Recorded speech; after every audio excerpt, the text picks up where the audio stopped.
Guilherme Carey, o pai das missões modernas, 1761-1834. O menino Guilherme Carey era apaixonado pelo estudo da natureza.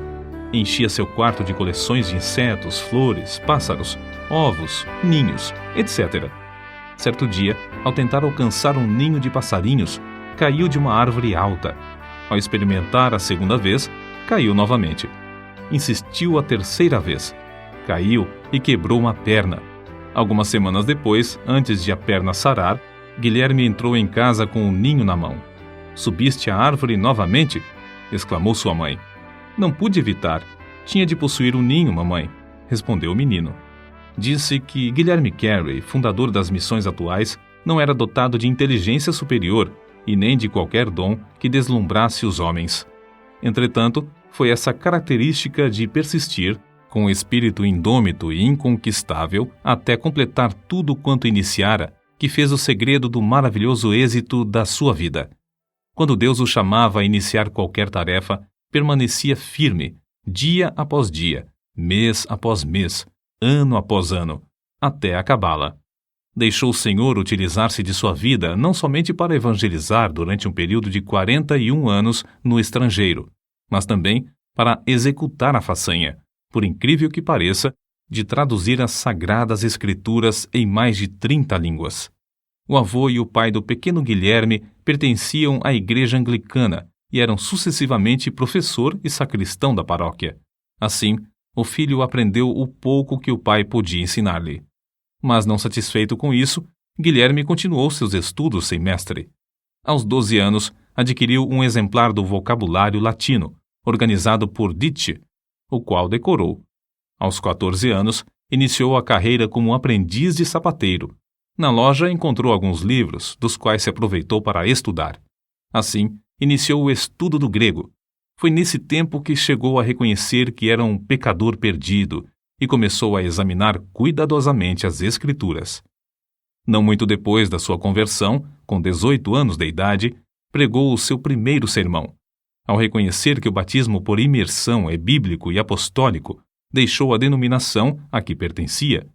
Tomava emprestados livros para estudar e, apesar de viver em pobreza, adquiria alguns livros usados.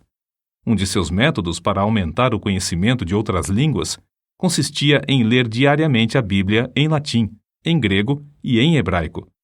Com a idade de 20 anos, casou-se. Os membros da igreja onde pregava, entretanto, eram pobres, e Carey teve de continuar seu ofício de sapateiro para ganhar o pão cotidiano. O fato de o Sr. Old, seu patrão, exibir na loja um par de sapatos fabricados por Guilherme como amostra, provava a habilidade do rapaz.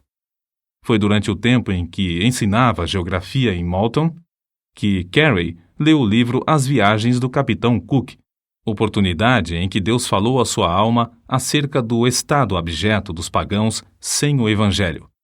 Na sua tenda de sapateiro, afixou na parede um grande mapa mundi, que ele mesmo desenhara cuidadosamente. Incluíra nesse mapa todos os dizeres disponíveis, o número exato da população, a flora e a fauna, as características dos habitantes, etc., de todos os países. Enquanto consertava sapatos, levantava os olhos de vez em quando para o mapa e meditava sobre as condições dos vários povos e a maneira de os evangelizar. Foi assim que sentiu mais e mais a chamada de Deus para preparar a Bíblia para os muitos milhões de hindus na própria língua deles.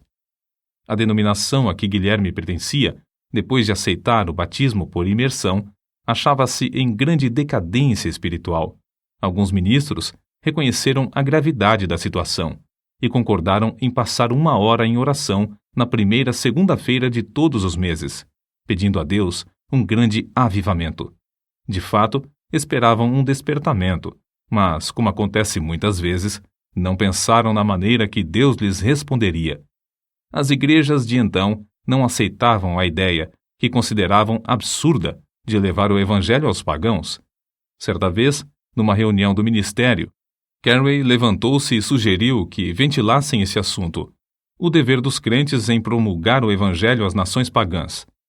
O venerável presidente da reunião, surpreendido, pôs-se em pé e gritou: Jovem, sente-se. Quando agradar a Deus converter os pagãos, Ele o fará sem o seu auxílio, nem o meu. Porém, o fogo continuou a arder na alma de Guilherme Carey. Durante os anos em que se seguiram, esforçou-se ininterruptamente, orando, escrevendo e falando sobre o tema que lhe fazia palpitar o coração: levar Cristo a todas as nações. Em maio de 1792, pregou seu memorável sermão sobre Isaías, capítulo 54, versículos 2 e 3. Amplia o lugar da tua tenda, e as cortinas das tuas habitações se estendam. Não o impeças, alonga as tuas cordas, e firma bem as tuas estacas, porque transbordarás à mão direita e à esquerda, e a tua posteridade possuirá as nações e fará que sejam habitadas as cidades assoladas.